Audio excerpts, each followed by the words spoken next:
Assalamualaikum warahmatullahi wabarakatuh. Perkenalkan, nama saya Loisa Silvi Fitriani dari kelas 12 MIPA 4. Di sini saya akan menjelaskan mengenai prinsip kerja fisika pada kulkas. Sebelum adanya kulkas sebagai alat menyimpan makanan agar tetap segar, pada zaman dahulu orang menggarami makanan mereka agar tetap segar. Itu merupakan suatu hal yang menyulitkan. Nah, sedangkan dengan adanya kulkas, itu mempermudah kita untuk menyimpan makanan agar tetap segar dan tidak mudah basi. Apakah kalian tahu bagaimana cara kulkas bekerja? Sebelumnya, mari kita pelajari konsep fisika cara kerja kulkas. Nah, untuk mengetahui prinsip kerja kulkas, konsep fisika yang perlu kita ketahui yaitu saat likuid cair, gas yang menguap terjadi penyerapan kalor. Sedangkan liquid yang mengembun terjadi pelepasan kalor. Sebagai contoh, kalau kita selesai mandi atau selesai berenang, dan ketika kita keluar dari kolam, tubuh kita masih terasa dingin, walaupun cuaca saat itu sedang panas. Jadi, tubuh yang masih terasa dingin itu karena sisa-sisa air di tubuh kita itu sedang menguap, dan proses penguapan ini panas diserap dari tubuh kita. Lalu, mengapa kalor dapat berpindah? Proses penguapan dan pengembunan ini dijelaskan dalam hukum termodinamika 2. Salah satu pernyataan umum dari hukum ini yaitu dikemukakan oleh Rudolf Starsius yang menyatakan bahwa kalor dapat berpindah dengan sendirinya dari suhu tinggi ke suhu rendah.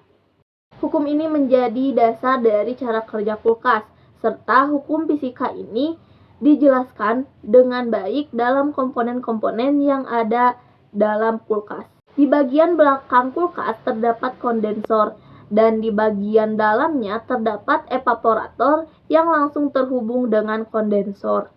Pada kondensor dan evaporator terdapat cairan pendingin yang disebut freon. Nama ilmiah freon yaitu klorofluorokarbon atau CFC. Freon bersirkulasi dari evaporator menuju kondensor dan kembali lagi membentuk sebuah siklus.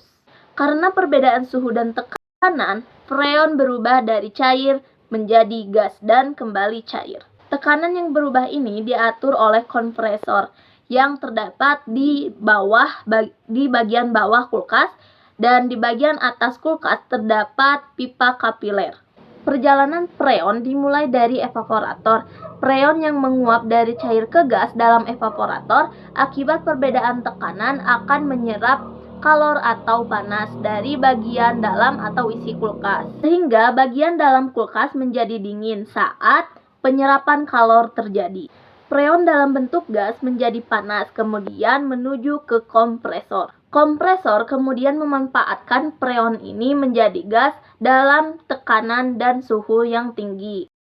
Freon dengan tekanan tinggi mengubah bentuknya dari gas menjadi cair. Freon yang bersuhu tinggi ini kemudian diteruskan ke kondensor, lalu didinginkan oleh udara yang ada di luar kulkas.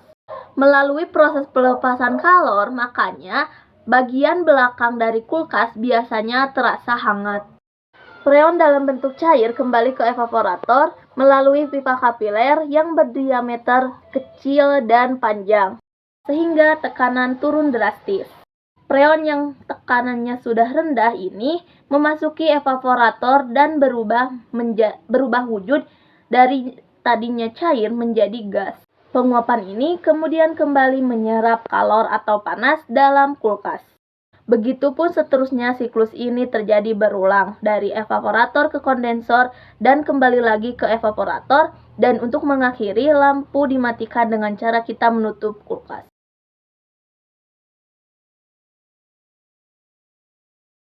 Nah, itulah dia penjelasan mengenai prinsip kerja fisika pada kulkas. Terima kasih atas perhatiannya. Wassalamualaikum warahmatullahi wabarakatuh.